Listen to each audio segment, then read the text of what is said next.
Premier লিগের ক্লাবে বাংলাদেশি বংশোদ্ভূত আরেক ফুটবলার। ফুলহামের বয়স ভিত্তিক দলে খেলা বাংলাদেশি বংশোদ্ভূত ফারহান গতকাল ক্লাবটির সঙ্গে প্রথম পেশাদার চুক্তি সই করেছেন। সাম্প্রতিক সময়ে দেশে ফুটবলে বাংলাদেশি বংশোদ্ভূত বিদেশি লিগে খেলা ফুটবলারদের মেলা বসেছে। বিশেষ করে ইংলিশ প্রিমিয়ার লিগে খেলা হামজা চৌধুরীকে দিয়ে উত্তেজনায় রীতিমতো চূড়ায় স্পর্শ করেছে। জামাল ভুঁইয়াকে দিয়ে 2013 সালে শুরু হয়েছিল প্রবাসী ফুটবলারদের জাতীয় দলে ফেরানোর যাত্রা।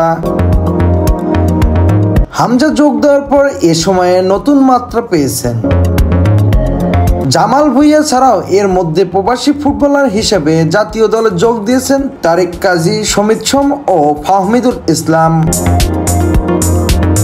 এবার আলোচনায় উঠে এসেছেন আরও এক ফুটবলার, তার নাম ফারহান আলী ওয়ালিদ। এতদিন ফুলহামের বয়সভিত্তিক দলে খেলা ফারহান গতকাল ক্লাবটির সঙ্গে ক্যারিয়ারের প্রথম পেশাদার চুক্তি সম্পন্ন করেন। চুক্তি স্বাক্ষরের ছবি নিজের ইনস্টাগ্রাম অ্যাকাউন্টে পোস্টও করেছেন ফারহান। এরপর থেকেই সামাজিক যোগাযোগ মাধ্যমে বাংলাদেশের ফুটবলার সমর্থকদের আলোচনার কেন্দ্রে এই উইঙ্গার। লেফট উইঙ্গারে খেলা ফারহানের জন্ম ইংল্যান্ডে।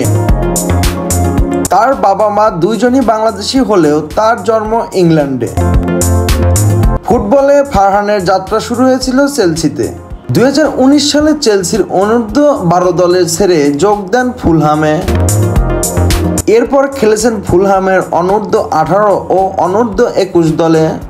গত মৌসুমে চোটে ভুগলেও ফুলহামের অনূর্ধ্ব-18 দলের হয়ে 17টি ম্যাচে 7টি গোল করেন এবং 4টি অ্যাসিস্টও করেন তিনি। গত মৌসুমে ফুলহামের অনূর্ধ্ব-21 দলের হয়ে অভিষেক হয় ফারহানের, যেখানে প্রিমিয়ার লিগের ইন্টারন্যাশনাল কাপে পিএসভির বিপক্ষে 4-4 গোলের ড্রয়ের ম্যাচেও বদলি নেমে গোল করেন তিনি। এই পারফরমেন্সই মূলত ফুলহামের সঙ্গে ফারহানের পেশাদার চুক্তির দুয়ার খুলে দেয়।